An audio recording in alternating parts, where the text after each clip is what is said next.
Bien, a partir de este momento estoy empezando a grabar la clase.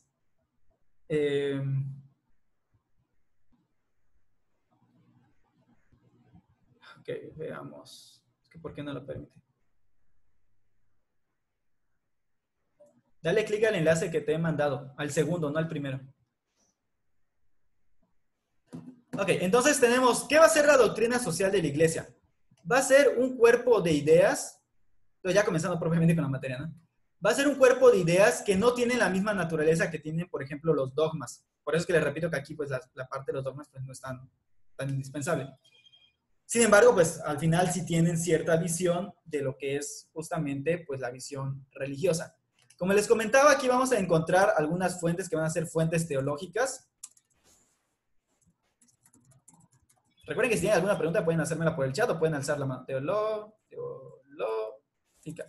Ok, tenemos las fuentes teológicas. Ahorita voy a mencionar cuáles son esas fuentes. Tenemos las fuentes de la filosofía. Ok, necesitamos fuentes filosóficas. Y tenemos, por último, las fuentes de las ciencias sociales.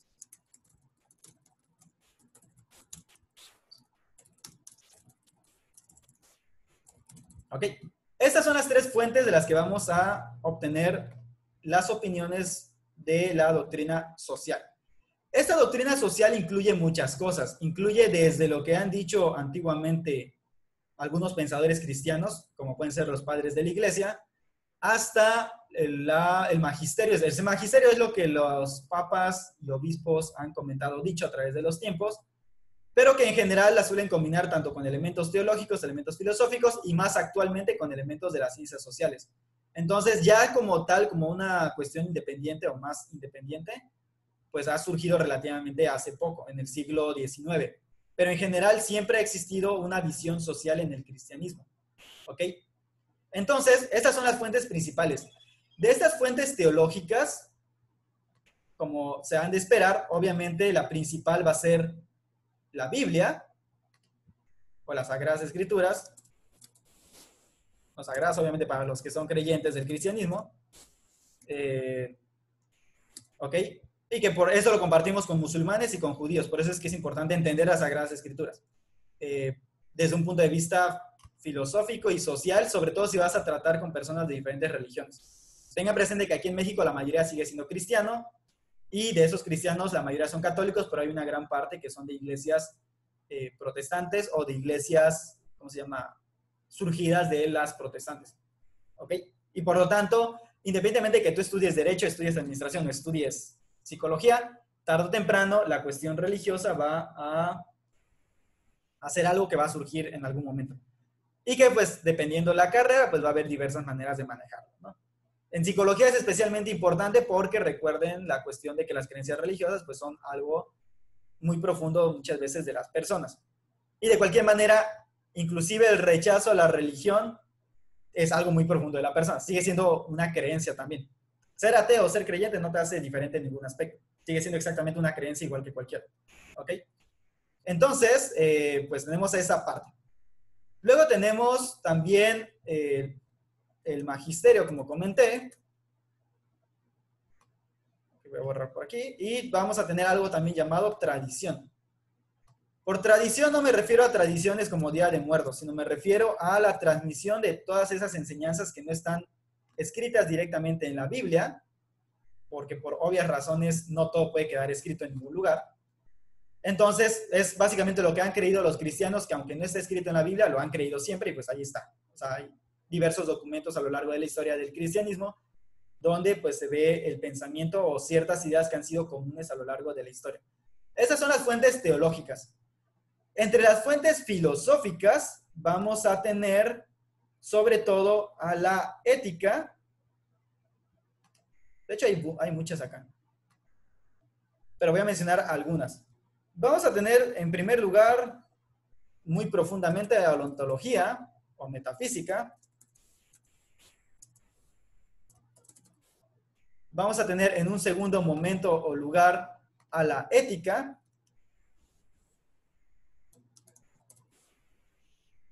Y particularmente hoy en día va a ser importante una de sus ramas que va a ser la bioética. Pero ética tiene muchas ramas. La bioética la estoy mencionando porque la vamos a ver como tal, pero en general hay muchas ramas de la ética que se tocan acá. Hay de ética general, hay de ética de la familia, hay de ética del trabajo, etc., ¿no? O sea, hay muchos tipos de ética, ética económica o ética de la economía. Entonces la ética va a ser también una gran fuente que va a estar ahí presente. Vamos a tener también a la filosofía social, que esa casi nunca se habla, pero ahí va a estar también presente en la influencia de las fuentes filosóficas. Obviamente aquí va a haber ciertas fuentes o ciertas corrientes dentro de la iglesia que se apegan más, por ejemplo, al marxismo, que va a ser la famosa teología de la liberación, pero no implica que para ser, bueno, no implica que tengas que llevar o llegar a esa teología para poder sostener la defensa social. Hay muchas formas de sostener la defensa social sin caer en un sistema que es autoritario, como lo es el socialismo. Ok, entonces tenemos la ontología, tenemos la ética, tenemos la filosofía social y pues por ahorita lo voy a dejar por acá. También podemos mencionar, por ejemplo, la filosofía del derecho, entre otros. Ahorita lo voy a dejar solamente con estas, realmente hay más influencia, obviamente aquí entra toda la influencia de toda la filosofía occidental. Y luego tenemos a las ciencias sociales. En ciencias sociales vamos a tener sobre todo la influencia de lo que va a ser, por ejemplo,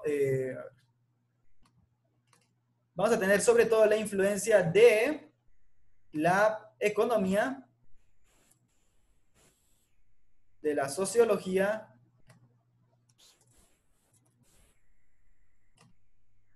un poco de la antropología. Bueno, sí hay bastante de la antropología, normalmente con los que trabajan más con, por ejemplo, en África o aquí en Sudamérica, y de la política. Respecto a la psicología, ¿hay algo respecto a la psicología? Sí, de hecho la Iglesia Católica en particular le da mucho énfasis a la psicología, al grado de que se solicita que en todo seminario católico haya forzosamente un acompañante psicológico. Entonces, y de hecho hay muchos documentos donde los papas hablan a favor de la psicología y de que la psicología es súper importante, no solamente en general, sino para la formación de los futuros sacerdotes. Y otras religiones también tienen eso, no crean que solamente es propio de la Iglesia Católica, pero bueno, vamos a decir que la Iglesia Católica, al ser de las más grandes, pues es de las más visibles respecto a lo que haga o deje de hacer.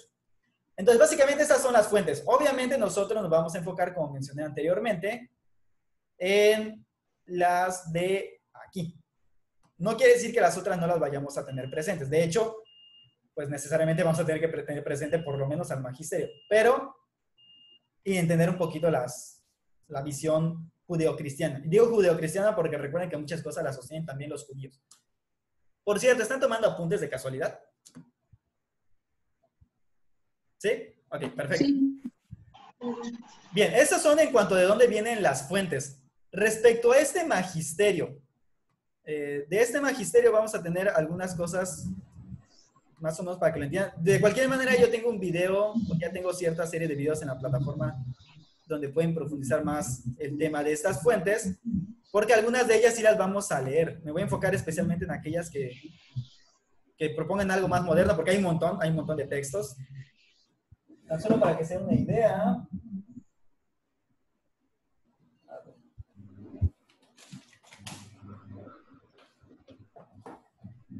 Pero para que se den una idea, este librito choncho que les estoy mostrando, este es el compendio de muchos de los textos. O sea, todo esto es lo que se ha dicho desde 1918.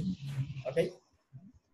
Y eso sin contar lo actual, o sea, lo que escribió, por ejemplo, Benedicto XVI o lo que escribió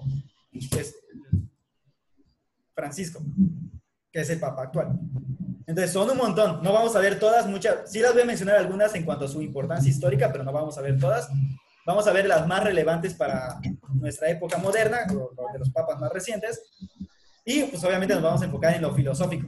La ventaja es que muchos papas han sido no solo papas, han sido teólogos o han sido filósofos, o sea, han sido académicos, entonces no es simplemente una creencia más, sino que tienen un fuerte fundamento en sus ideas o en su pensamiento. Pensamiento que podemos, obviamente, desde un punto de vista filosófico contradecir, pero eso es lo que lo hace interesante, justamente porque al ser una propuesta puedes tomar lo que consideres que es más, ¿cómo se llama?, más importante o que sí puede ayudar en algún punto a la sociedad, y pues aquello que sientas o que pienses que no tiene suficientes fundamentos, pues tal vez tratar de fundamentarlo mejor, ¿no? Eso desde un punto de vista filosófico. Obviamente desde un punto de vista religioso es muy diferente este aspecto. ¿Cuáles son las fuentes del magisterio? En general vamos a encontrar documentos conciliares,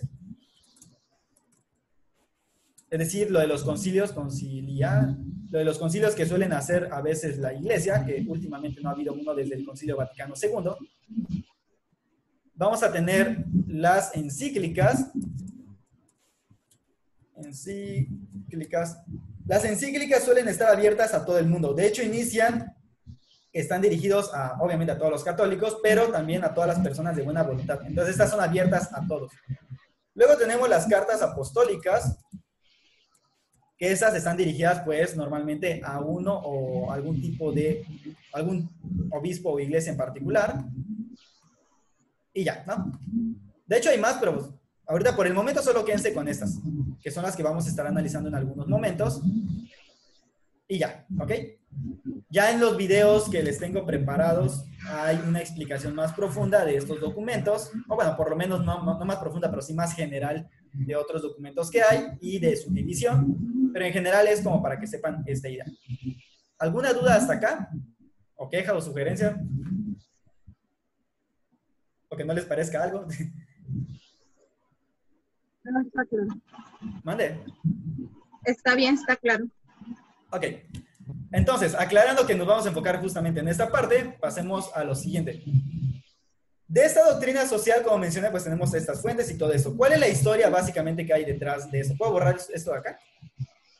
Sí. Ok, entonces lo borro y pasemos rápidamente a su historia general. La historia general va a ser la siguiente. Ok, borremos.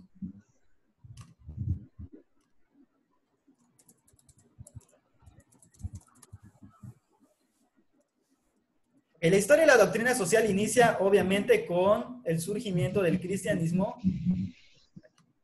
El surgimiento del cristianismo en lo que va a ser el Imperio Romano. Entonces, esa parte creo que todo el mundo la recuerda. Pero la recuerda en el sentido que pues ya, yo creo que todos han escuchado de qué fue el Imperio Romano y qué pasó, ¿no? Entonces voy a poner aquí una pequeña línea del tiempo aproximadamente, según yo es una línea del tiempo. Iniciemos entonces en el siglo I, ¿ok? Ok, ¿qué pasó, Vianey? Se escucha como interferencia, no sé si es mi micro o alguien más lo escucha. Seguramente alguien tiene el micrófono encendido, ahorita le pongo mute. Listo. Ok, tenemos el siglo I. ¿Qué va a pasar en el siglo I? En el contexto histórico vamos a tener, por ejemplo, al Imperio Romano. Recuerden que el Imperio Romano en aquella época va a ser el poder político y militar más importante del momento y que va a aglomerar a muchos pueblos y culturas distintas. Y en este Imperio Romano va a surgir en la provincia de Judea lo que va a ser el cristianismo. El cristianismo, recuerden que surge de manos de, bueno, no de manos, sino de la predicación de Jesús de Nazaret. Entonces vamos a poner, para los creyentes, pues Jesús es Dios. Vamos a poner Jesucristo. Para los no creyentes, pues puede ser simplemente un personaje histórico más. Eso pues se los dejo a sus propias creencias personales. Sin importar si crees o no crees en Jesucristo, lo importante es que Jesucristo cambió el mundo. Y no me refiero en el aspecto espiritual únicamente, sino me refiero en general a todo lo que desemboca a partir del cristianismo. Yo creo que conocen lo general de Jesucristo, ¿no? Jesucristo predicó el amor a todos los hombres, predicó también, a pesar de lo que se le pone como si fuera un hippie que todo lo acepta, la verdad es que al fin y al cabo era un judío y como judío sostenía la moralidad judía, entonces no es como que lo acepte todo. Pero lo que sí dice es que obviamente Dios es un Dios padre, o sea, es padre, no es simplemente un Dios alejado ahí en el mundo que es completamente ajeno a nosotros, sino que realmente se preocupa por la humanidad y que este padre que se preocupa por la humanidad, por cierto, si alguien es ateo, seguramente ahí ya tiene muchos peros. Recuerden que el Dios de los filósofos no es lo mismo que el Dios religioso, entonces, si en algún momento llegan a ver teología, teología natural, no la teología religiosa, pues es punto y aparte, ¿no? Pero bueno, en la visión de Jesucristo, Dios es Padre, Dios se preocupa por todos, es providencial, ¿ok? Y este Dios pues ama a todo el mundo, aunque obviamente no va a aceptar el pecado, y el pecado es algo que viene de la libertad, etc., ¿no? Entonces, Jesucristo predica y la consecuencia de su predicación es, pues, su muerte en la cruz. Luego viene la cuestión de la resurrección. Obviamente los creyentes, pues, sostenemos que sí resucitó. Los que no creen, pues, van a decir que no. Entonces, pues, esa parte, pues, es lo de menos, ¿no? El punto es, independientemente de que si resucitó o no, la verdad es que marcó un cambio en la visión del mundo. Y recuerden que Jesucristo tenía unos discípulos, que voy a poner por aquí, no, voy a poner aquí. Tenía unos discípulos. Estos discípulos van a ser justamente, bueno, lo voy a poner abajo de él, van a ser los apóstoles. Y estos apóstoles van a predicar, pues, el mensaje de Jesucristo, apóstoles. Van a predicar el mensaje de Jesucristo y van a fundar las primeras comunidades cristianas. Estas primeras comunidades cristianas, al principio, pues, van a ser comunidades muy sencillas de gente, y aquí es donde viene lo importante. ¿Cómo eran los primeros cristianos? Los primeros cristianos van a ser gente sencilla y gente rechazada por el Imperio Romano.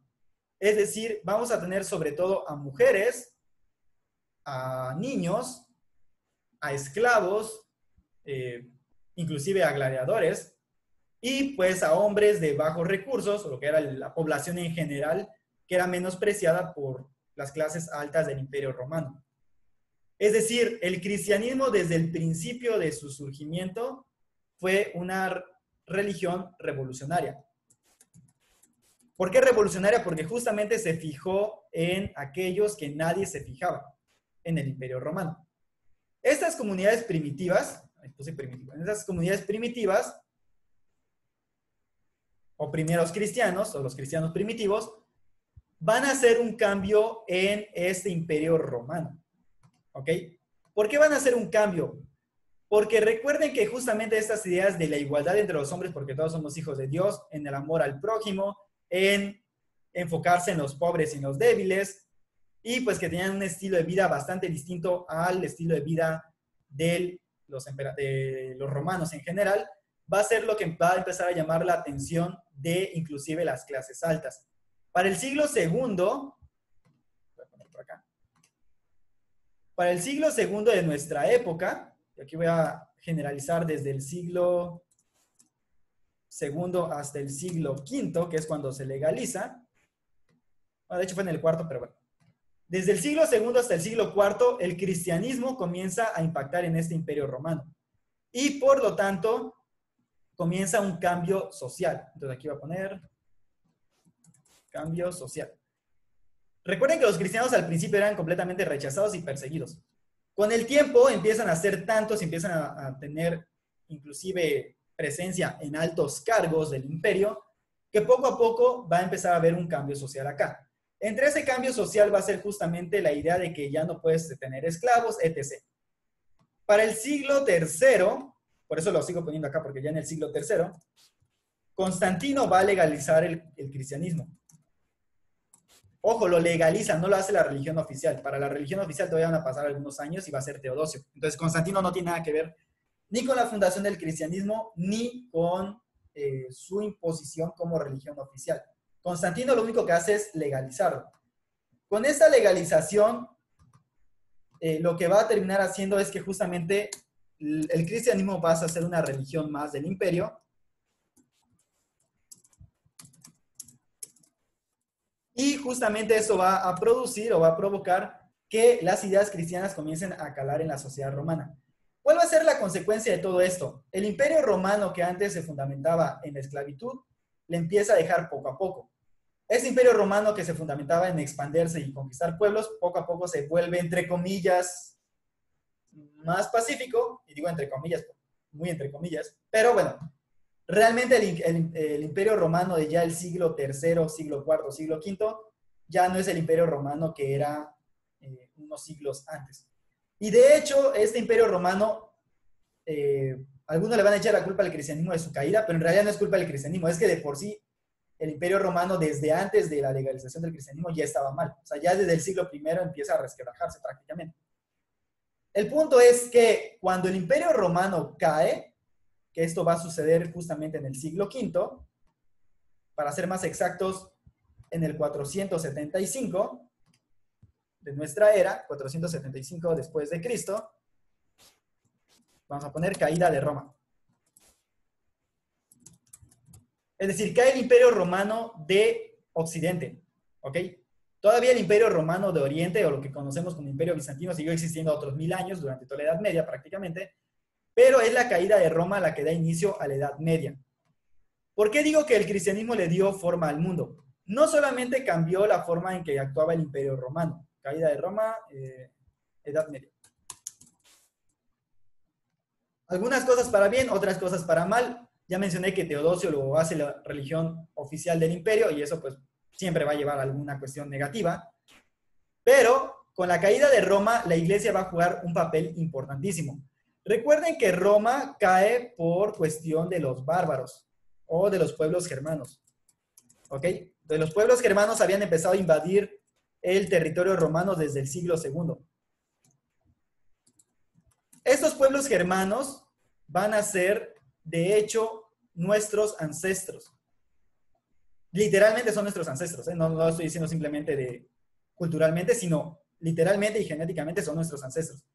¿Por qué? Porque estos pueblos germanos se asientan en el Imperio Romano, comienzan a adoptar costumbres romanas, es decir, se romanizan. Muchos de ellos, ya sea por cuestiones políticas y quedar bien con los romanos, o ya sea por propia convicción o porque se casaron con esposas cristianas, se comienzan a convertir al cristianismo. ¿Por qué va a ser importante eso? Y si no se convierten, pues por lo menos lo van a respetar lo suficiente como para no tocar las iglesias. Porque cuando cae el Imperio Romano, muchos de estos pueblos lo único que respetaron fue los conventos y templos. Y al salvar a los conventos y templos, o por lo menos no destruirlos, se terminó salvando la cultura romana. Entonces, mucha de la cultura griega y romana que estaba resguardado justamente en los monasterios. Y fue justamente la iglesia durante la Baja Edad Media, perdón, durante la Alta Edad Media, porque la Edad Media no crean que esto hay vuelta, tenemos la Alta Edad Media. Durante la Alta Edad Media, que es justamente cuando todo esto sucede y se entra en un siglo de oscuridad, a este periodo de la Alta Edad Media se le llama también la época oscura, o oscurantismo. Realmente los oscurantismos, los ilustrados se lo aplicaban a toda la Edad Media porque decían que en la Edad Media nunca hubo ningún avance, pero esa es una mentira ideológica. Realmente lo único oscurantista fue la Edad Media, la Alta Edad Media, y esto debido justamente a que todo esto que pasó acá, pues obviamente tiró abajo todo. Tiró abajo ciudades, tiró abajo cultura, o sea, todo lo que se había construido en el Imperio Romano se vino abajo. Pero justamente es en esta época donde la iglesia rescata toda esta cultura grecolatina, y como ya mencioné que no solamente se salvó porque ellos lo respetaron, y ya algunos estaban convertidos o tenían esposas cristianas, sino que aparte, pues la iglesia se puso a evangelizarlos. Aquí vamos a tener, por ejemplo, lo que sucedió con los francos. Voy a mencionar solamente algunos ejemplos importantes. Lo que sucedió con los francos, lo que sucedió con los visigodos, o en general los godos. Si alguien ha jugado Age of Empires, creo que sabrá a qué me refiero con todo esto. Y voy a mencionar solamente a estos para rápido. A los francos, a los visigodos. Vamos a mencionar a los anglos y sajones, etc. O sea, hay varios. Solo estoy mencionando 3, realmente eran un montón de pueblos. Los francos van a ser los ahora alemanes. Obviamente hay otros pueblos que se les juntaron, no solamente son los francos. Los franceses, de aquí viene lo de francés, o sea, esto va a convertirse en Francia. Los visigodos se van a convertir en España, y obviamente estos reinos visigodos que van a ir evolucionando con el tiempo, casándose, peleándose, separándose, bla, bla, bla, van a dar origen a los españoles.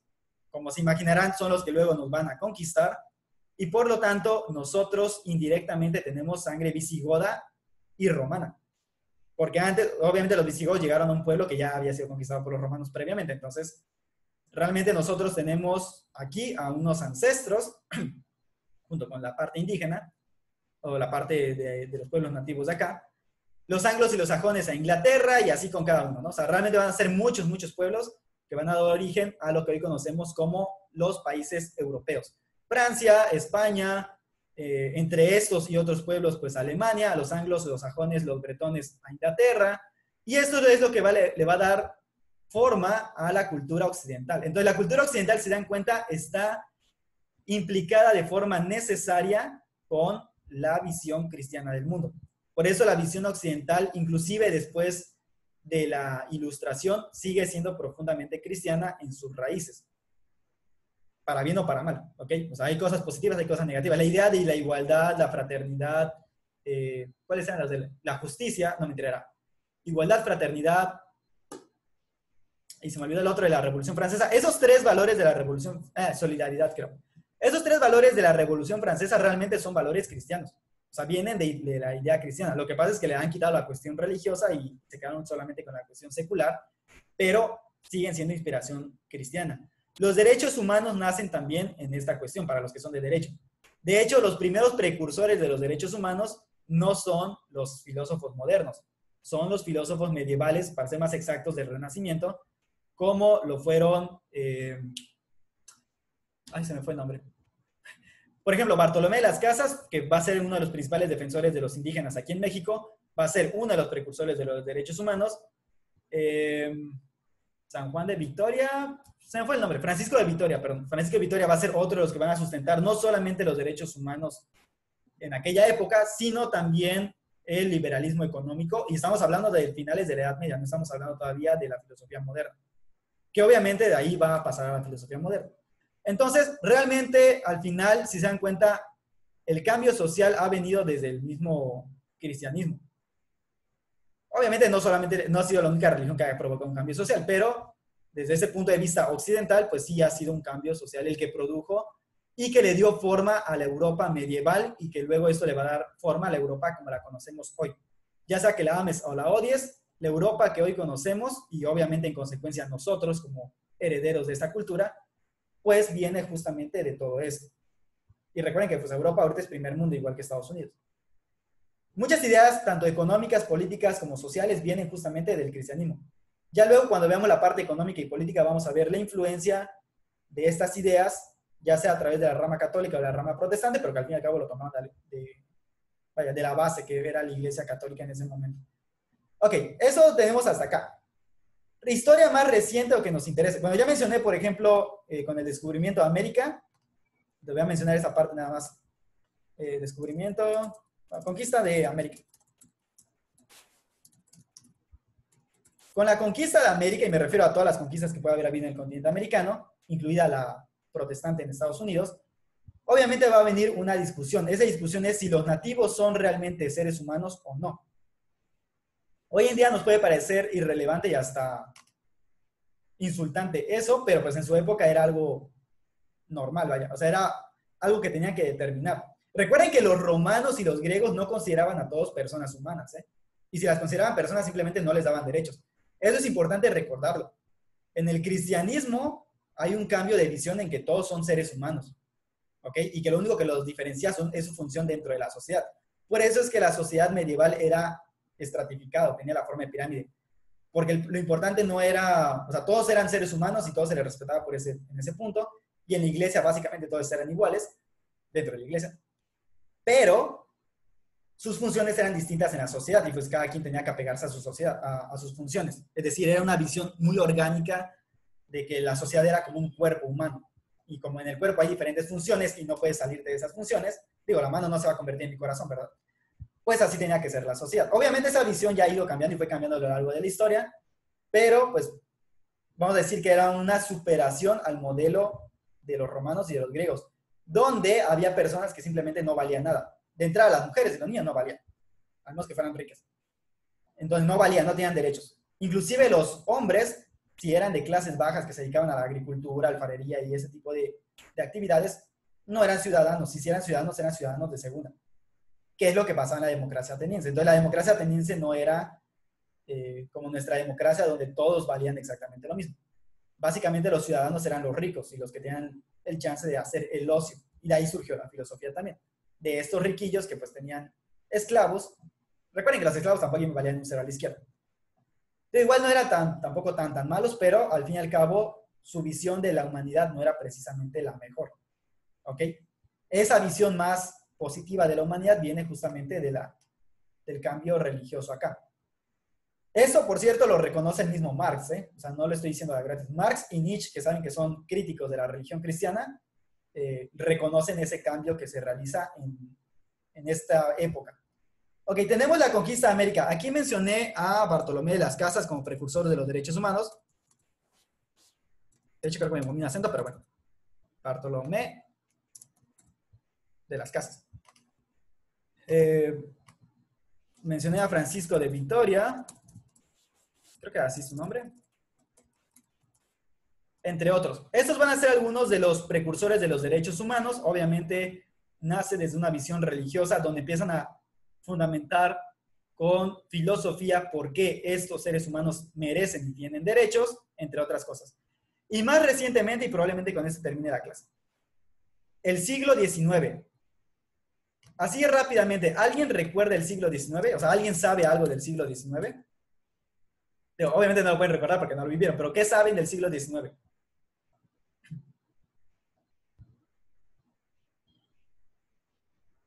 Nadie. Puede ser por el chat, o pueden alzar la mano. O simplemente díganme, no sabemos nada y se acabó. Más rápido, más fácil y rápido.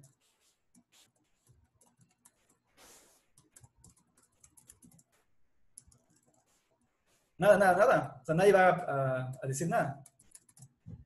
Bueno, para rápido. Se va a dar la revolución industrial. Y obviamente también va a haber una revolución científica en la época. Voy a poner industrial y científica. En realidad la revolución industrial, la revolución industrial empieza desde el siglo XVIII, en 1700, cuando se crean las primeras máquinas, pues vamos a llamarle automatizadas, obviamente no como las conocemos hoy.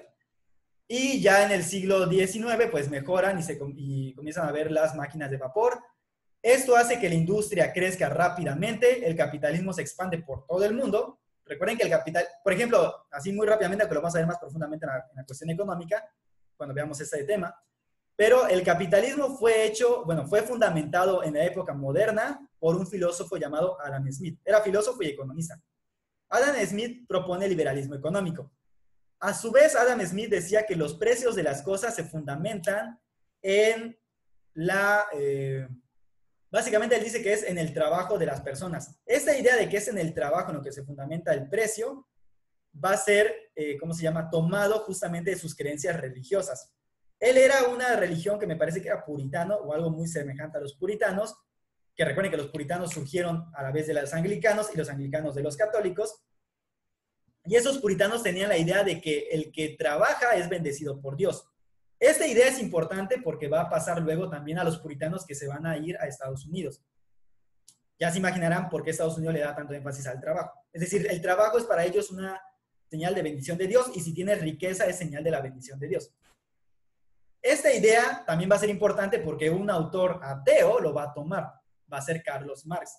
Su idea de que el precio o que el valor de las cosas es por el trabajo, aunque es errónea, por cierto, tanto lo que dijo Smith como lo que dijo Marx, aunque esto es erróneo, esta idea va a pasar al comunismo y por lo tanto, pues ya tienen las bases del socialismo, ¿ok? Ahí están las bases del por qué el socialismo piensa que el precio, o que te están explotando siempre, porque piensan que el precio se fundamenta en tu trabajo cuando el precio no se fundamenta en eso. Los filósofos medievales ya habían empezado a decir, entre ellos Francisco de Vitoria, que no era por tu fuerza de trabajo, era por el gusto o la subjetividad de las personas. Es decir, no hay forma de que tú pongas el precio. Si una persona te quiere pagar 5 pesos porque piensa que tu valor no vale, que tu trabajo no vale nada, pues si tú lo aceptas, eso es lo que va a producir el precio. Súmele a otros factores, porque no es tan simple como eso, pero súmele a otros factores, pues eso es lo que determina el precio. Si a alguien no le gusta tu producto, pues simplemente no lo va a comprar y por tanto no va a valer nada. No importa cuándo hayas tardado en hacerlo. Eso es lo que hasta la fecha muchos no entienden, ¿ok? Bueno, esa va a ser otra discusión que vamos a ver en la cuestión económica. Obviamente se vale discutir, o sea, lo que sí quiero es que discutan o que compartan o que digan sus preguntas, o sea, sí es importante que participen, etc. El punto es que a partir de esta ideología, pues va a surgir obviamente el capitalismo y va a surgir posteriormente el socialismo. Esta revolución industrial va a provocar algo. También va a haber la revolución científica. Va a provocar una conciencia de desigualdad. ¿Por qué digo una conciencia y no simplemente digo desigualdad? La desigualdad siempre ha existido. Conciencia de desigualdad. ¿Ok? Siempre ha existido desigualdad. Sin embargo, si estudiamos hoy en día cómo fue el avance o cómo ha ido mejorando la pobreza a través de la historia, vamos a ver que desde la revolución industrial la pobreza ha ido disminuyendo. Entonces, ¿cómo podemos explicar los movimientos sociales que hubo en el siglo XIX? Porque justamente porque empezó a haber más desarrollo, es que se empezó a dar uno más cuenta de lo que le faltaba. Obviamente, cuando no había este desarrollo, pues ni por enterado de que existía la pobreza o la desigualdad. Sí sabían que existía la pobreza, pero no la notaban tanto. Cuando empiezas a ver el desarrollo que empieza a ver, es ahí cuando empiezas a notar que, oh, sí soy pobre, ¿no? Y que es ahí donde va a surgir movimientos como el marxismo. El punto es, ¿qué tiene que ver toda la iglesia con todo esto? Cuando surge el marxismo, y tengan presente que el capitalismo de aquella época era un capitalismo salvaje. Los trabajadores no tenían derechos prácticamente. Nuevamente, esto lo vamos a ver más en la cuestión económica. Y por otro lado tenemos el modelo comunista o el socialismo propuesto por Marx especialmente. Recuerden que hay muchos tipos de socialismo. El de Marx es el que triunfó o el que más suena, pero en realidad hay más tipos de socialismo. Y no todos son igual. Entonces, el capitalismo en esta época es salvaje. El socialismo, por otro lado, es colectivista. Socialismo. ¿Hay alguna forma de conciliar ambos? Porque el capitalismo, recuerden, va a sostener la propiedad privada, el socialismo la propiedad pública. Básicamente estos dos son enemigos acérrimos.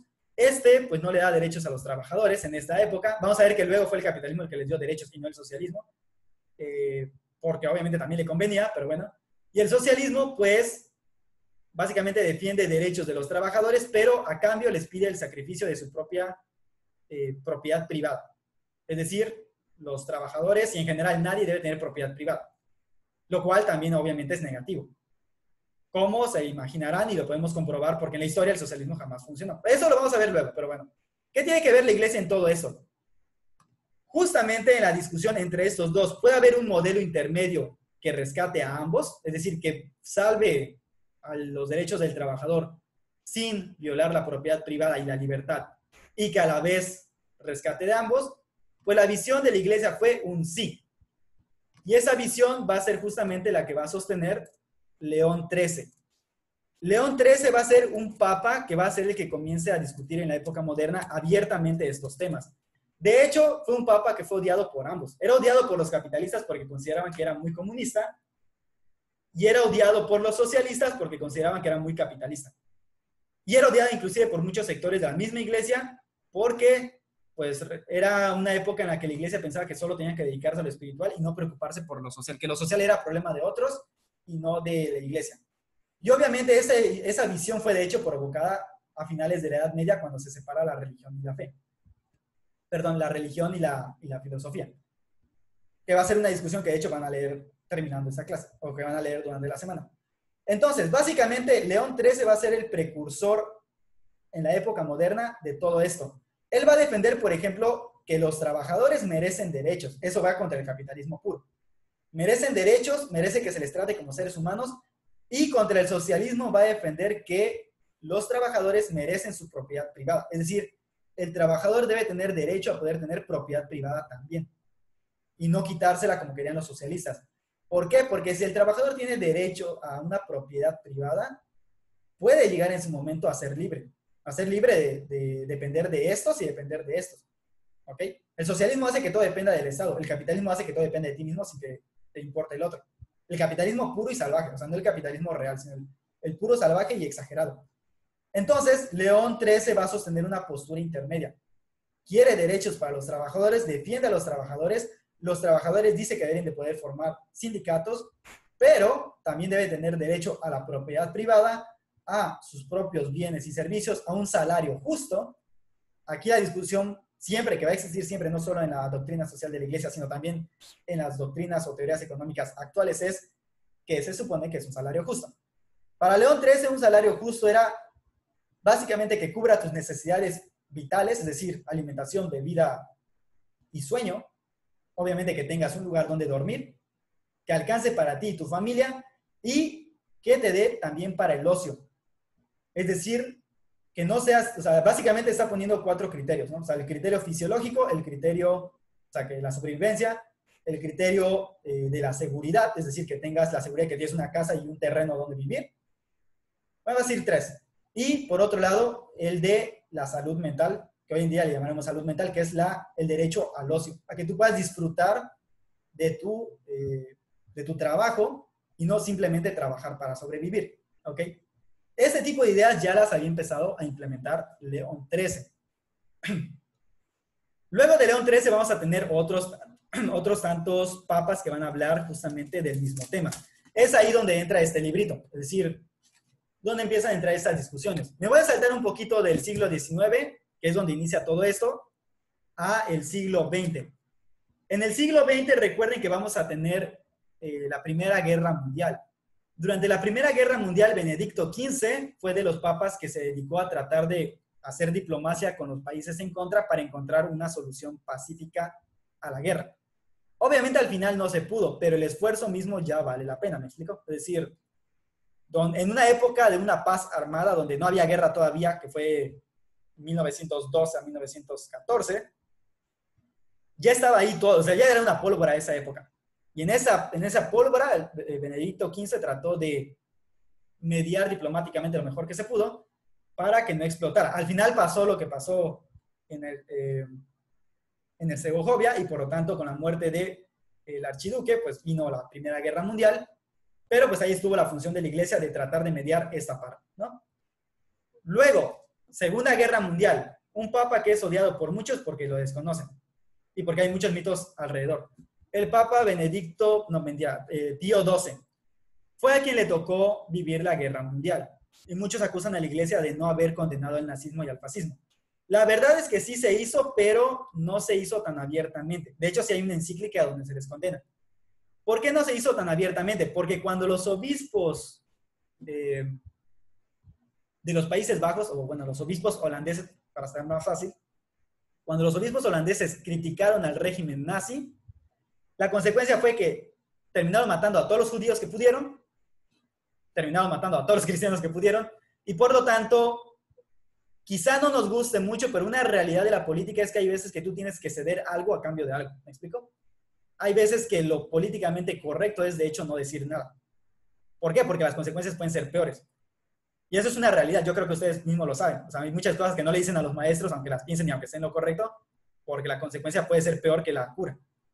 Entonces, pónganse a pensar que si eso pasa en nuestra vida cotidiana, pues ¿qué va a pasar a niveles internacionales?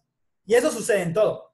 Pónganse a pensar en que Estados Unidos tiene un país que no es tan democrático como Arabia Saudita, como aliado. Lo tiene, soporta sus prácticas muchas veces contra los derechos humanos, a pesar de ser el país de la libertad, con tal de tener a un aliado estratégico en la zona. Entonces, desafortunadamente, la política implica muchas veces eso. Si nos podemos analizar el sistema político mexicano, AMLO tiene entre sus... Supongamos que AMLO fuera lo que dice ser, puro y santo. Yo en lo personal no le creo nada. Pero supongamos que lo fuera.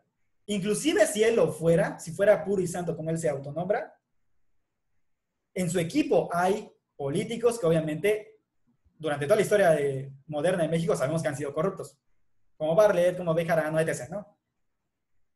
Pregunta, ¿por qué los tiene? Porque recuerden, en política, desafortunadamente, y suponiendo que él es completamente bueno como se autopresenta, desafortunadamente muchas veces tienes que hacer tratos con fuerzas inclusive opuestas a ti con tal de tener el poder.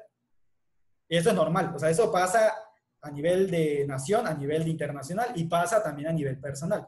Es aquí donde los psicólogos, los de abogados y obviamente los administradores tienen que entender que somos seres políticos y como seres políticos, obviamente la cuestión del poder está siempre presente.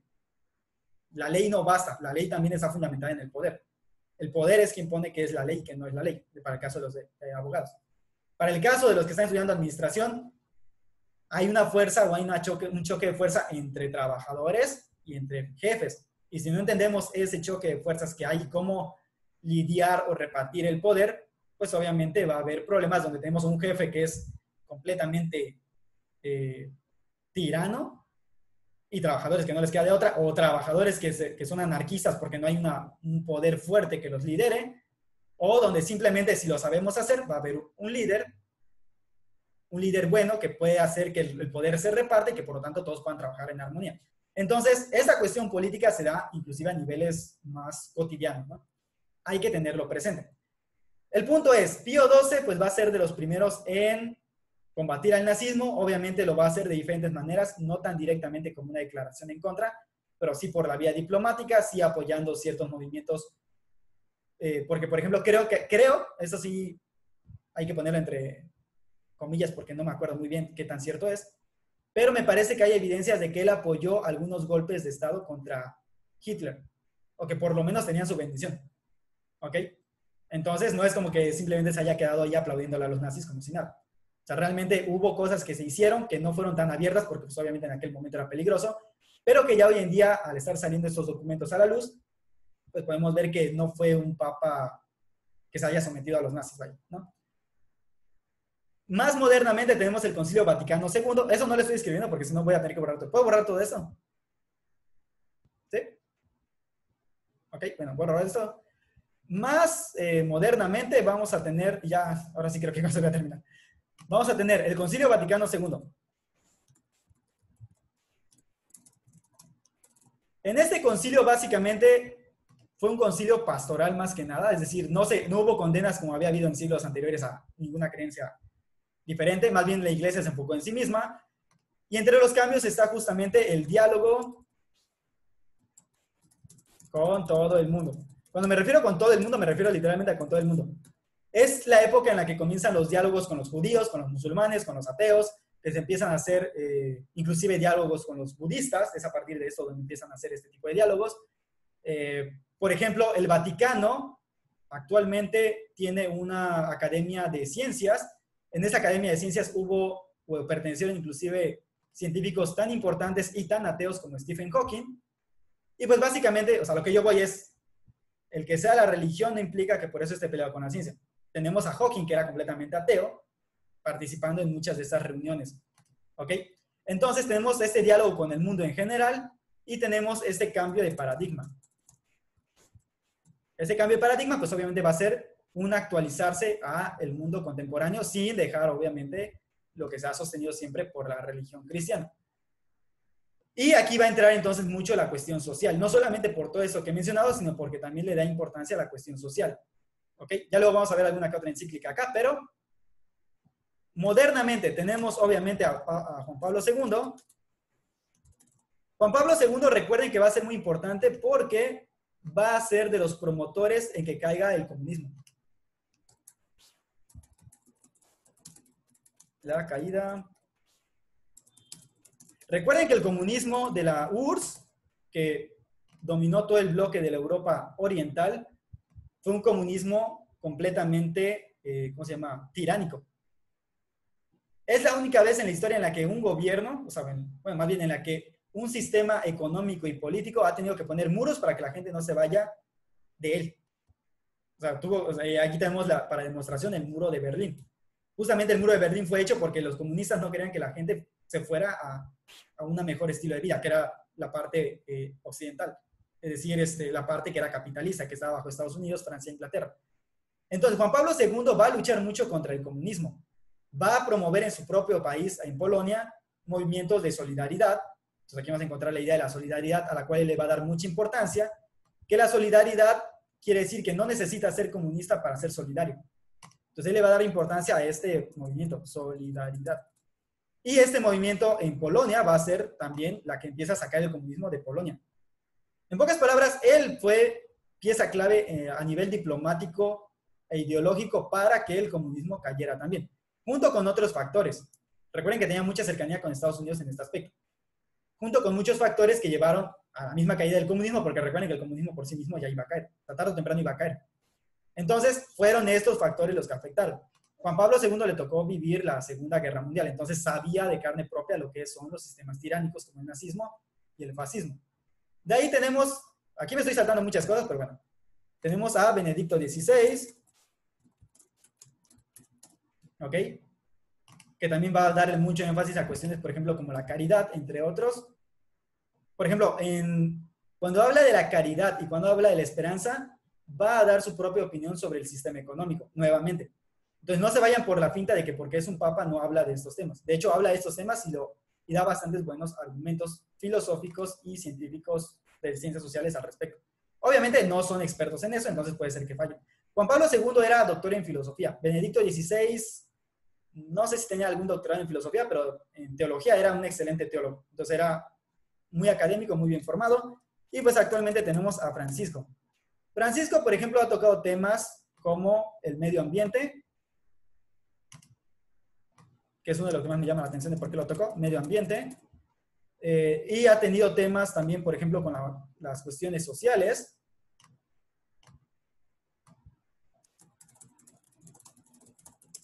Y ha tocado temas que obviamente son sensibles para algunos dentro de la misma iglesia, como la función de la mujer en la iglesia. Por ejemplo, lo que están proponiendo de estudiar el diaconado femenino no es nuevo. ¿A qué me refiero con que no es nuevo? Me refiero a que el diaconado femenino existió en las comunidades primitivas. Entonces, muchos católicos ignorantes, obviamente, de la historia de la iglesia, pues piensan que esto es algo moderno y algo que tiene que ver con el feminismo. No tiene nada que ver con el feminismo. O sea, la mujer en el pasado tenía ciertos papeles que hoy en día ya no existen y que por lo tanto, pues simplemente se está viendo la posibilidad de rescatarlo. No es que sea un hecho, simplemente se está viendo la posibilidad de rescatar este tipo de papeles. Porque recuerden que en la época histórica en la que existieron es porque tenían una función en particular. Si esa función ya no es necesaria hoy en día, pues bueno, no tiene caso resucitarlo, ¿verdad? Pero bueno, eso es una discusión que pues ha puesto en la mesa y pues que obviamente ha sido un caos para aquellos que no conocen su religión y pues para los que no la conocen y no les importa, pues simplemente no les afecta en nada. Ok, este es en resumen. ¿Se han dado cuenta que Zoom no nos ha sacado después de casi 40 minutos? Qué raro. Bueno, pues vamos a seguirnos de largo entonces. Según yo hasta aquí iba a acabar porque se me iba a acabar el tiempo, pero pues como veo que no se acaba el tiempo, continuamos hasta que se nos acabe. Ok, entonces, básicamente estas son las bases históricas, ¿ok? Bien, dicho lo anterior, por ejemplo, ¿ustedes qué tanto recuerdan de Juan Pablo II respecto a lo que decía socialmente? O lo que hacía. Recuerden cómo era su forma de ser, si es que alguien lo conoció y no está tan viejo. Pueden activar el sonido, ¿eh? Yo recuerdo que decían que era un papa viajero. Ok, era un papa viajero. Él, por ejemplo, le tocó visitar y conocer muchos países. Fue a África, fue de los primeros en visitar, ¿cómo se llama? Israel, que ya lo había hecho Pablo VI antes, pero bueno, etcétera.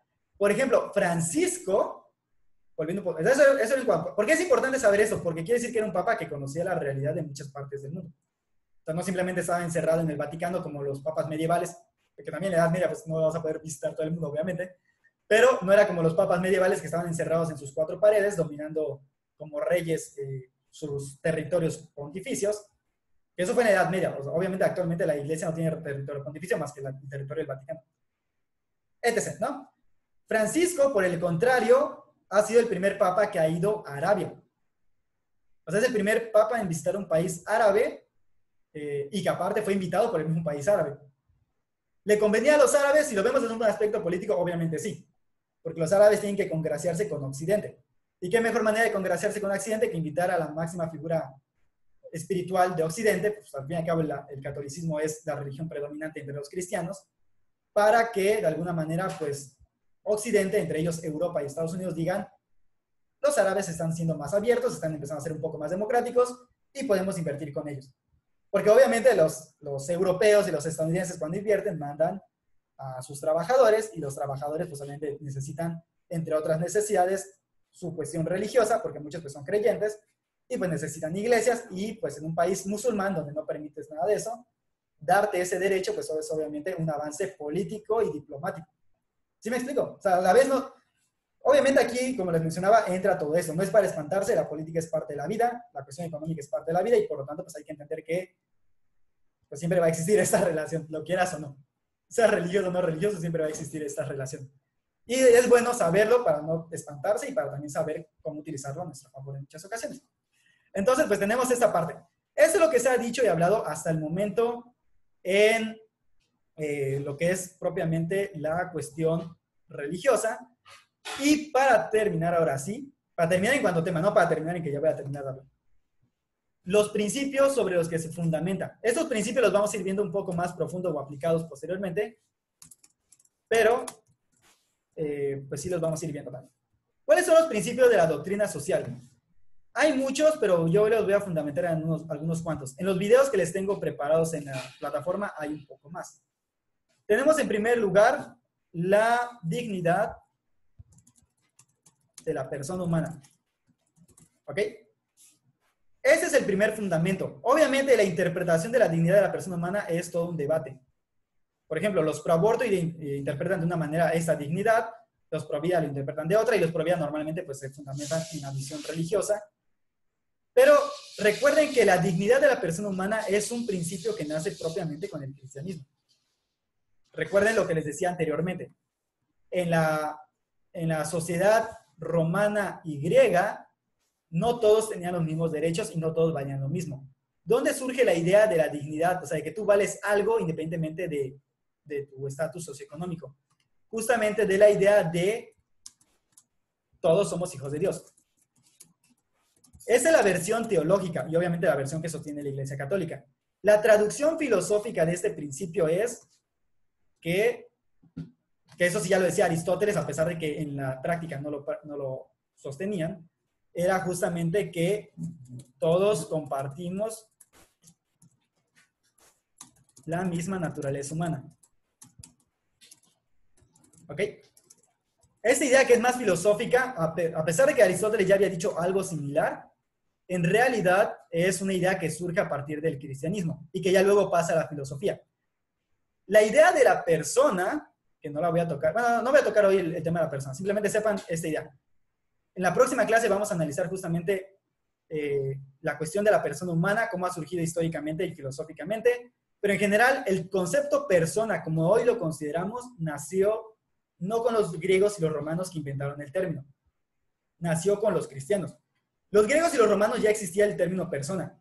Por ejemplo, persona viene de personare, es una de las tantas etimologías posibles de dónde viene, que significa aquello que suena, aquello que resuena por sí, ¿ok? Eso es personare. Otros le dan otra interpretación, otro significado, pero hay diferentes etimologías, ¿ok? Entonces, una es personare, o sea, lo que suena por sí. En los griegos le llamaban, se me olvidó cómo le llamaban los griegos, fíjense. Hipóstasis, no era hipóstasis. Los griegos le llamaban prosopón. Prosopón. Prosopón es, o hacía referencia a la máscara que usaban los artistas, pero que poco a poco fue representando lo que había detrás, es decir, al artista mismo. Entonces, prosopón va a ser el concepto griego para persona. El problema es que, aunque ese era el concepto, en la realidad, en la práctica real, pues la sociedad griega y la romana eran muy discriminatorios. Discriminatorios en el sentido de que había personas que no eran personas o que eran personas de segunda clase, como los bárbaros. Recuerden que tanto los griegos como los romanos consideraban a los demás pueblos bárbaros y que por lo tanto pues eran humanos de segunda, que no había mucho que aprender de ellos en general.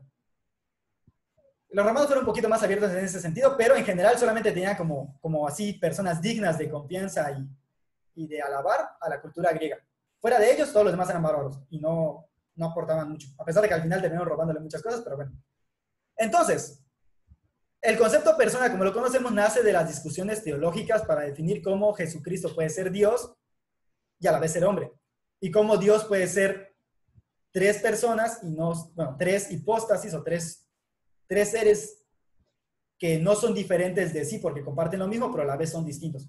Entonces, para explicar todo el problema de la Trinidad, que es una cuestión teológica que no voy a explicarles, es que se inventó el término persona. Y de ahí pasó entonces a aplicársele a la persona humana y a la persona angelical. Obviamente, si no eres religioso, lo angelical te vale un comino, pero si eres religioso, pues ahí entraría el cómo se explica que los ángeles también son persona y los seres humanos son persona. ¿Qué tipo de persona es el ser humano? Es una persona racional, mientras que los ángeles serían una persona intelectiva nada más. Es decir, no razonan, ellos captan intuitivamente todo el conocimiento. Esa parte lo voy a omitir porque obviamente pues si no crees en los ángeles o no eres religioso, pues no te importa. Ok, entonces tenemos que ahí nace el concepto persona como hoy lo entendemos. O sea, ya con la riqueza que hoy entendemos y por lo tanto con su dignidad. Otro principio importante para la doctrina social va a ser el principio de solidaridad. Que ya mencionamos que el Papa Juan Pablo II, solidaridad, va a ser uno de los principales promotores de este principio y bajo los que fundamenta el por qué el socialismo no cumple de hecho con él. Ok, admitir. Luego tenemos otro principio que es el principio de el bien común. Ese principio de bien común va a ser muy importante en política. Seguramente, si recuerdan, hace algunos años el PAN se la pasaba hablando del bien común, el bien común, el bien común. Ahorita el PAN ya ha traicionado bastante su propia ideología con la que nació, pero básicamente la idea del bien común nace de las reflexiones de Santo Tomás. De hecho, la idea del bien común en política era lo que realmente se entendía antes por política, inclusive con los griegos. Es decir, la política no es hacer partidos políticos. Y la mayor parte de la gente piensa que hablar de política es hablar de partidos políticos. Los partidos políticos son una pequeña parte de la política. Desafortunadamente, una pequeña parte a la que se le ha dado demasiada importancia en la mayoría de los países debido al sistema representativo. Recuerden que la democracia, como la conocieron los griegos, no existe. No existe la democracia. O sea, la democracia griega no existe. Desapareció con los griegos. Punto. Lo que hoy llamamos democracia es un sistema representativo. O sea, es una democracia indirecta. Si es que se le puede llamar democracia eso, pero bueno. Es una democracia indirecta donde tú votas por algunos que te van a representar y que dependiendo de la legislación de cada país, hay países que son más participativos, es decir, permiten más que la población pueda detener a esos representantes y otros que no. En el caso de México, no tenemos esa posibilidad. No existen. Y lo que está haciendo AMLO de las famosas consultas ciudadanas, en primer lugar, son ilegales porque no está contemplada la Constitución. Aquí corríjanme los abogados. Y en segundo lugar, pues no está utilizando mecanismos que fueran objetivos. Es más, aunque fueran legales, los mecanismos que está utilizando, pues no son los más correctos. Habría que buscar mecanismos que efectivamente permitieran una, ¿cómo se llama? De alguna forma, una participación que obviamente fuera justa, que fuera representativa de la población y no simplemente a mano alzada y los poquitos que me apoyaron que fueron a mi meeting, ¿verdad? O sea, me parece que la idea es buena, pero hay que saberla implementar. No sé si ya es legal o no, pero pues esa parte pues hay que checarla, ¿no? Hay países que lo tienen, obviamente, y lo tienen bien organizado, entonces hay de participaciones a participaciones. Aquí en México, básicamente, la participación pues, se limita a votar y hablar de política. En la práctica. O sea, no quiere decir que en la ley sea así, sino en la práctica es a lo que se limita. Y eso es lo que la gente normalmente va a entender por política. Los filósofos cristianos y los teólogos cristianos van a entender por política algo más amplio, que es justamente este bien común. ¿Ok? Ya luego vamos a explicar en qué consiste el bien común y obviamente va a ser importante cuando analicemos la parte política. Y seguramente hay otro más, pero que ahorita no me acuerdo. A ver, solidaridad, bien común. Vamos a dejar hasta acá porque la verdad no me acuerdo. Me falta uno más. Son como 7 principios. La verdad es que son bastantes principios. Y el problema no es que no pudiera mostrarles material. El problema es que si les muestro material no quiero que se me atore la computadora porque algo me dice que cualquier cosita que haga mal acá se va a salir inmediatamente. Entonces, a ver. Voy a tratar de mostrarles material. A ver si puedo mostrarles material. Pero bueno, tenemos la dignidad de la persona, tenemos la solidaridad, tenemos el bien común, tenemos, la subsidiariedad. Subsidiariedad. Ok, se me había olvidado. Este es un principio tanto político como social como económico. ¿En qué consiste el principio de subsidiariedad? Básicamente consiste en darle su libertad o autonomía a cada elemento. Ahorita voy a explicar a qué me refiero con esto.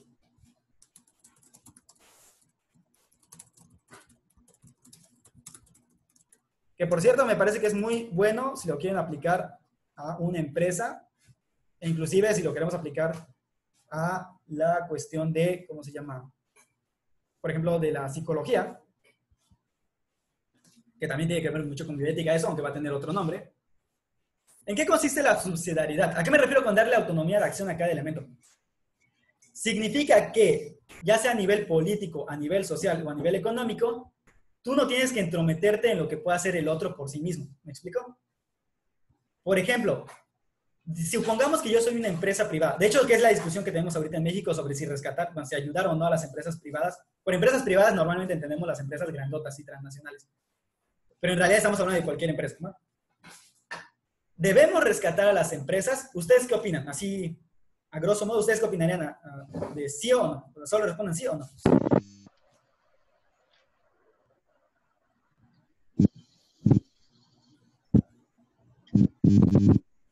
No si la empresa va a ayudar al bien común de todos, pues sí, pero si no, no.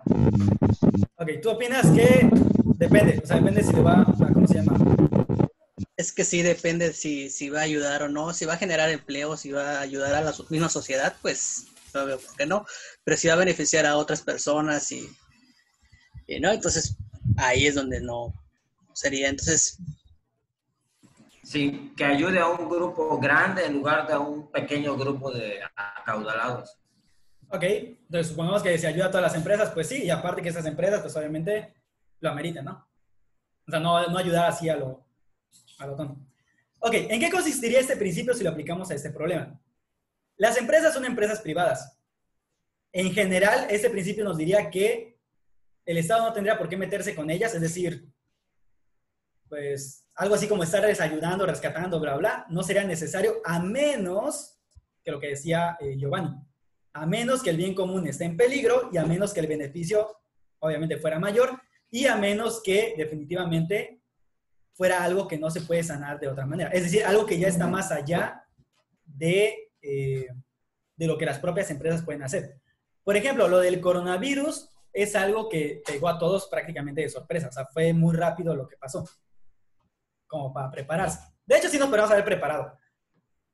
Pero como el gobierno en sí mismo no tomó medidas en su momento, o lo minimizó, pues obviamente eso afectó inclusive a las mismas empresas, porque las empresas no pueden decidir simplemente, ¿cómo se llama? Pues mandar a su casa a todo el mundo si el gobierno no te lo exige, ¿verdad? Y tampoco les convenía. Entonces, si el gobierno, que fue el primero en no poner en orden las cosas desde el principio, pues obviamente las empresas tampoco se prepararon. Entonces, aquí debería, me voy a saltar un poquito la pregunta de si debería, no voy a decir si sí o si no, pero consideren que el principio de subsidiariedad diría, mientras lo pueda solucionar la empresa, mientras lo pueda solucionar el individuo o la empresa, que lo haga. Si por alguna razón va más allá de su propio campo de acción, entonces, y solo entonces, debe entrar el superior, en este caso pues estamos hablando del Estado, a apoyar a esta persona. En pocas palabras, es dejar que se desarrollen en libertad. ¿Por qué digo que eso aplica para muchos casos? Es lo mismo que pasaría con un papá y una mamá. Papá y mamá, a ver psicólogos, papá y mamá tienen que estar forzosamente siempre cuidando y protegiendo al niño. Me estoy refiriendo inclusive a niños de primaria, secundaria, inclusive de kinder. ¿Papá y mamá tienen que estar siempre detrás del niño? No. Obviamente Guiarlos, no. más que nada. ¿Ok? ¿Qué es lo que provoca a nivel personal, a nivel psicológico, que papá y mamá desde pequeño y prácticamente durante toda tu infancia estén detrás de ti, cuidándote y protegiéndote? La dependencia. Y no te da herramientas para sobrevivir. Perfecto. Apliquen eso ahora a lo que pasa con empresas, y la relación con el Estado, a lo que pasa con individuos, a lo que pasa con grupos sociales, a lo que pasa en las empresas, etc. En la relación jefe-trabajador. Es decir, perdón, sí, Giovanni. Yo creo que tal vez se pudieran apoyar a empresas que son tipo comunitarias, que son, ¿cómo se llama? Cooperativas, o tal vez comprometer a las empresas mayores a decir, ¿sabes qué? Sí te ayudo, pero saca un porcentaje de tus acciones y van en favor de tus empleados a cambio del dinero que se le va a dar, la ayuda. Ok, podría ser una solución. De hecho, puede haber muchas soluciones. O sea, básicamente recuerden que la subsidiariedad es un principio, no es una solución en sí. O sea, ese es el principio de acción. Por ejemplo, ya mencionamos, ahorita es el ejemplo de las empresas. Es decir, una empresa en general tiene que hacer lo suyo y tú no meterte con ella, a menos que lo que pase pues vaya más allá. Por ejemplo, rápido, lo que pasó con el sargazo aquí en Cancún.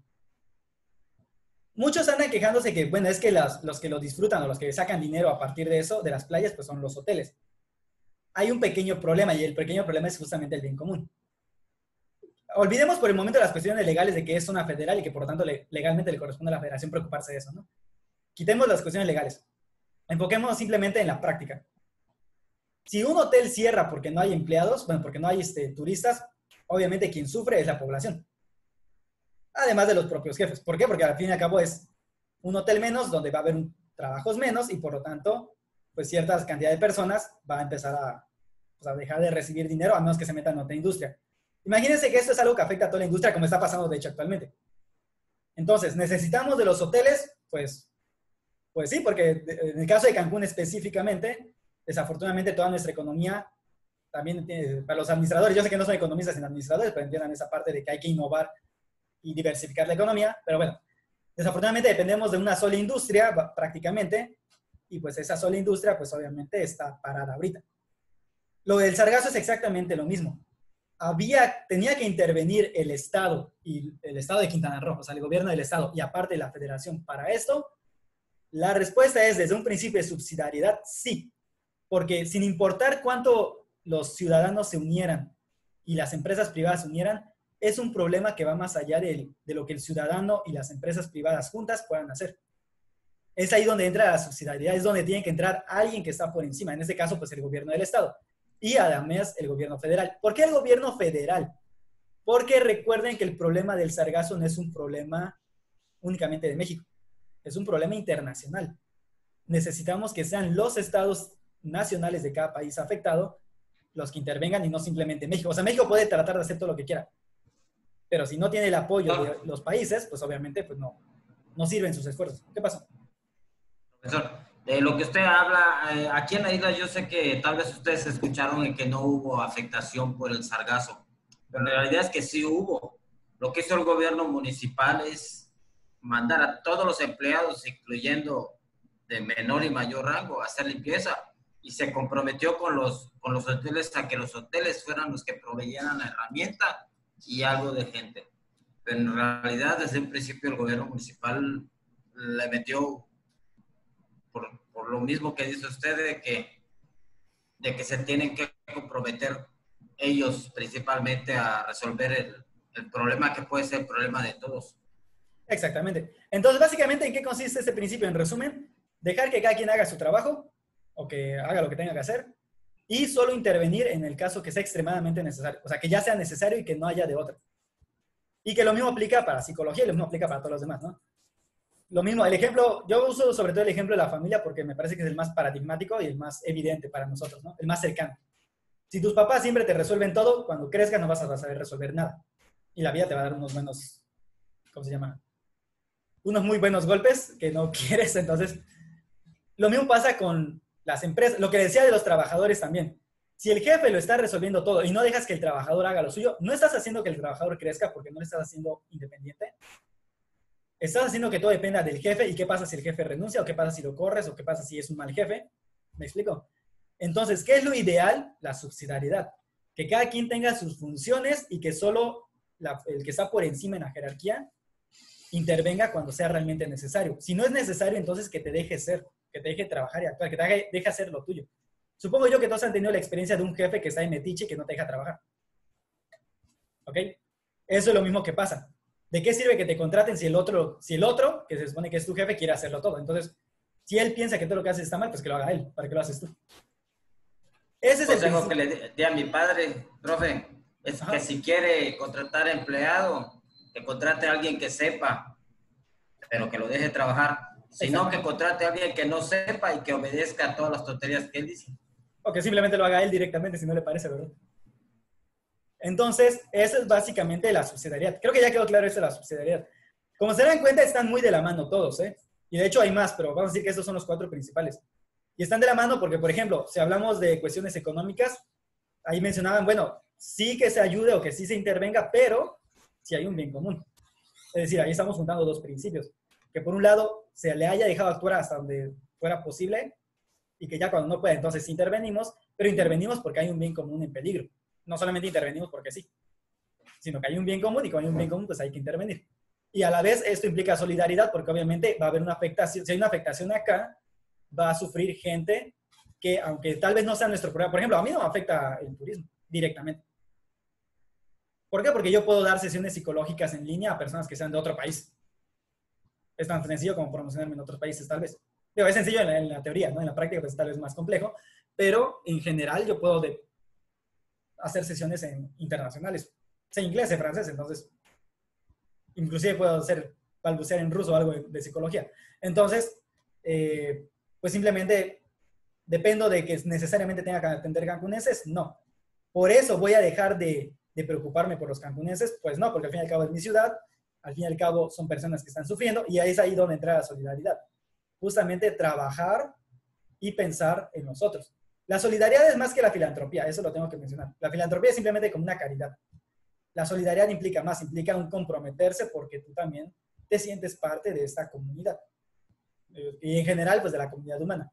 Y pues obviamente defender la dignidad de las personas ante las arbitrariedades, sea del Estado, sea de, que para eso están los derechos humanos, sea de las empresas privadas o sea inclusive de otros grupos. ¿Ok? Entonces, por ejemplo, yo creo que todo el mundo sabe que la Iglesia Católica no acepta la homosexualidad.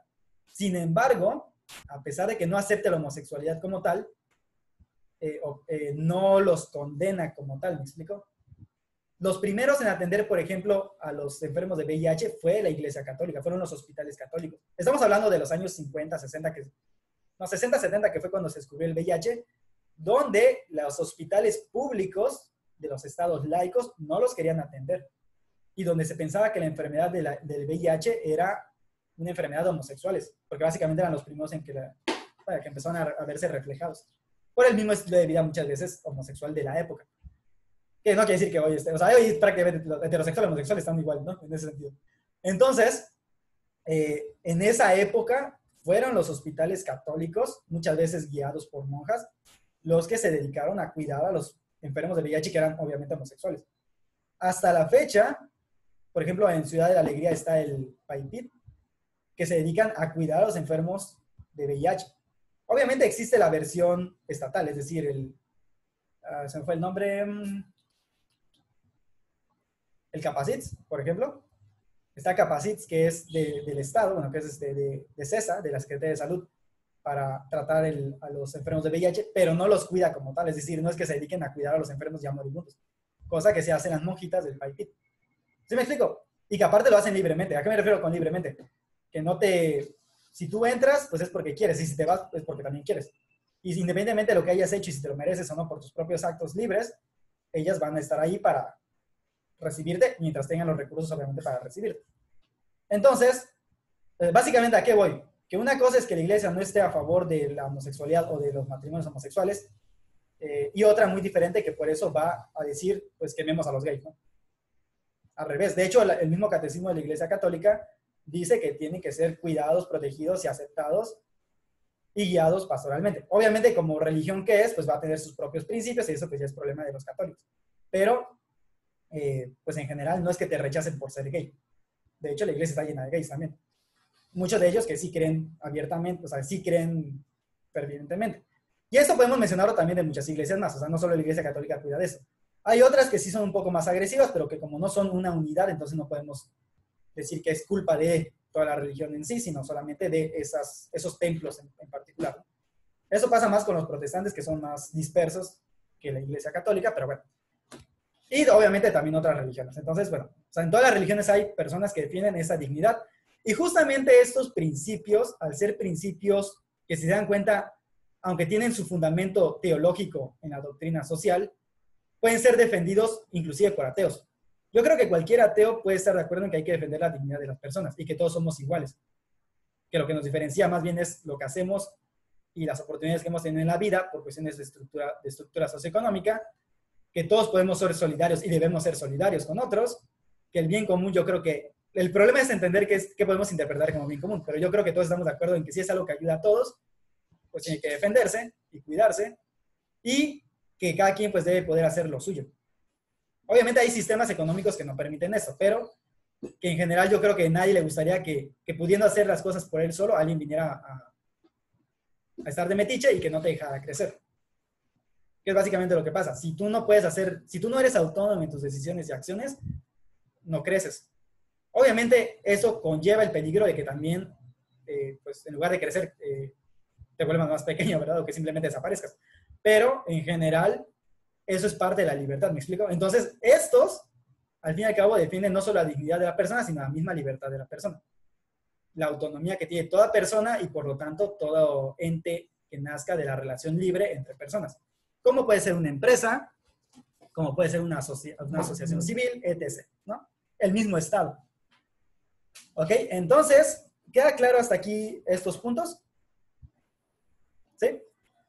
Si alguien tiene alguna objeción, lo invito a que lo haga, no ahorita porque, pero lo invito a que lo haga tal vez en la siguiente clase para que vayamos viendo entonces estos puntos, ¿ok? O sea, es bueno que también uno diga, pues no estoy tan de acuerdo en esto o yo lo interpreto de esta otra manera. Recuerden que al fin y al cabo nosotros no le estamos viendo como católicos que están aprendiendo catecismo, le estamos viendo como profesionistas que nos están, bueno, que estamos analizando una propuesta, porque al fin y al cabo desde el punto de vista filosófico esa es una propuesta más, y que por lo tanto podemos no estar de acuerdo con todo, o quizá con ciertas partes, o quizás sí podemos estar de acuerdo, pero tal vez lo interpretamos de diferente manera.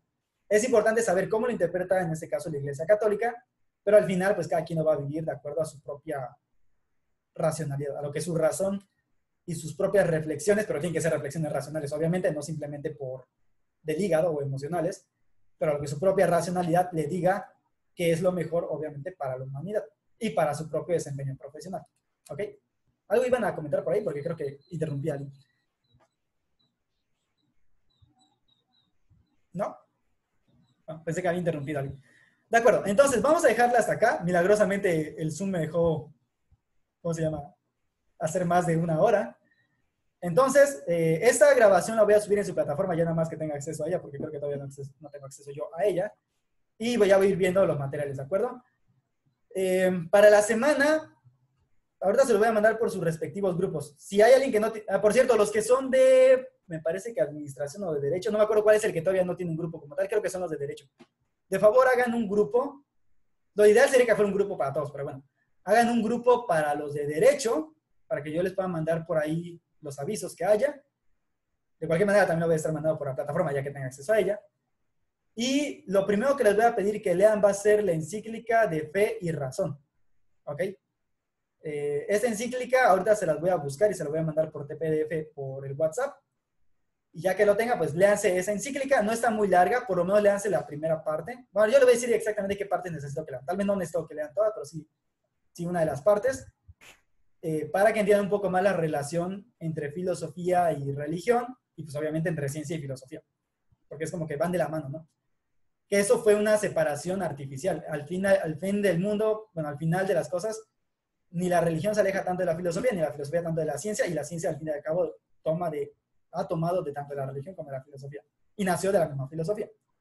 Entonces, les dejo esa lectura, ahorita se las busco y se las mando, y ya, ¿de acuerdo? Pues vamos a dejarlo hasta acá, y pues de mi parte sería todo por el momento.